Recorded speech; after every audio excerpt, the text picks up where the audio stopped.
How to Suffer in 10 Easy Steps.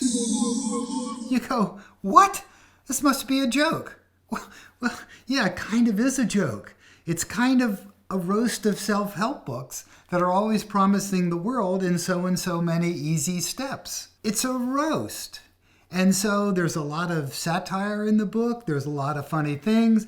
There's notions that all the self-help books, how to be successful, how to find true love.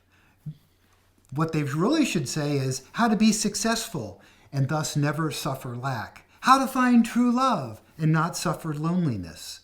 So suffering is really behind the screen. I call it in the book, the gorilla in the room. It comes out because it affects all of this of what we do, and yet the self-help books generally ignore it. So I decided to write one that just takes it straight on. How to Suffer in 10 Easy Steps.